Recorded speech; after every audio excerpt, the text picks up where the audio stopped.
Sijui nianzie wapi, kwa sababu kila nikikumbuka siku ile, moyo wangu bado unapiga kama vile ni jana. Ilikuwa jioni ya kawaida pale Mwanza, jua nilikuwa linaelekea kuzama. Upepo wa ziwani ukivuma taratibu, nilikuwa nimekaa kimya, nikifikiria maisha yangu yalivyo kawaida sana. Hakuna kitu cha tofauti. Halafu ukatokea wewe. Sio kwa kelele, sio kwa drama. Ulitembea tu, lakini kila kitu kilibadilika. Sijui ni tabasamu lako au macho yako yaliyokuwa na utulivu fulani wa ajabu, lakini nilijikuta nikikutazama bila hata kujua. Nilijaribu kujizuia, lakini moyo wangu haukunisikiliza.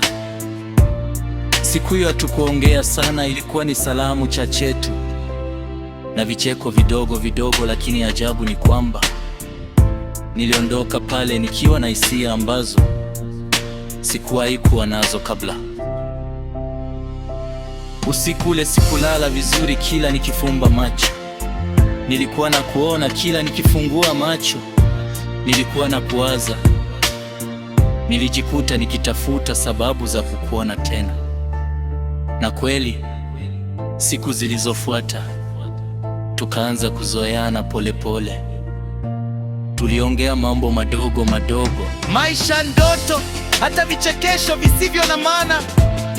Lakini kila siku ilipita, nilikuwa naanguka zaidi.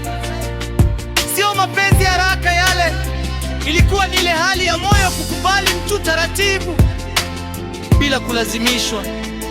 Nilianza kugundua kuwa wewe ulikuwa tofauti. Ulikuwa unanisikiliza kwa makini, hata pale nilipokuwa sina maneno ya maana.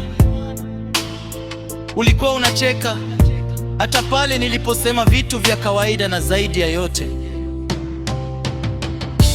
ulifanya nijisikie kuwa mimi muhimu.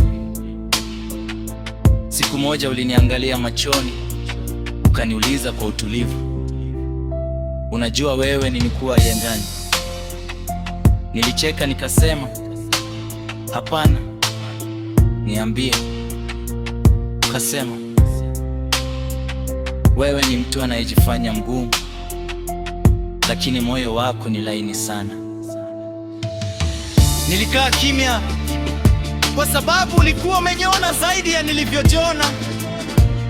Ndipo nikajua nimekushapenda, lakini sikuogopa kusema.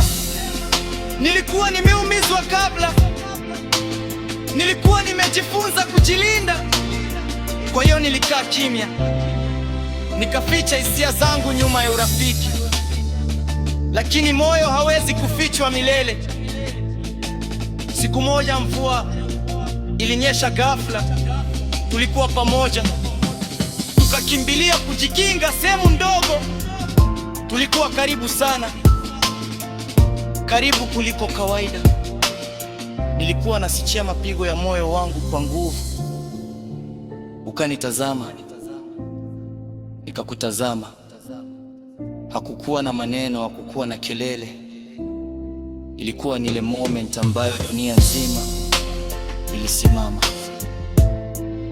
Ndipo nikasema taratibu, nakupenda.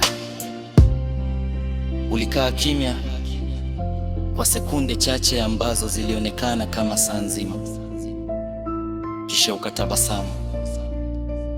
Ile tabasamu ambayo ilinifanya nikuone siku ya kwanza. Ukasema, nimekuwa nikisubiri useme hilo. Sijawahi kuhisi furaha kama ile. Kuanzia siku hiyo, maisha yangu hayakuwa yale yale. Sio kwa sababu kila kitu kilikuwa perfect.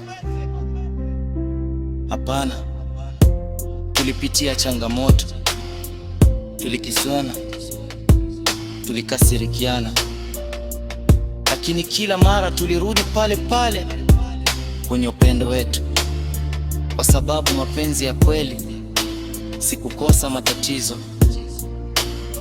ni kuchagua kubaki. Hata habati mambo yapo sawa, na leo nikikuangalia najua kabisa nilifanya uamuzi sahihi kukupenda, kwa sababu wewe si tu mpenzi wangu, wewe ni sehemu ya moyo wangu. Teche subscribe ili uendelee kupata simulizi za mapenzi zenye hisia kali zaidi. Si edit.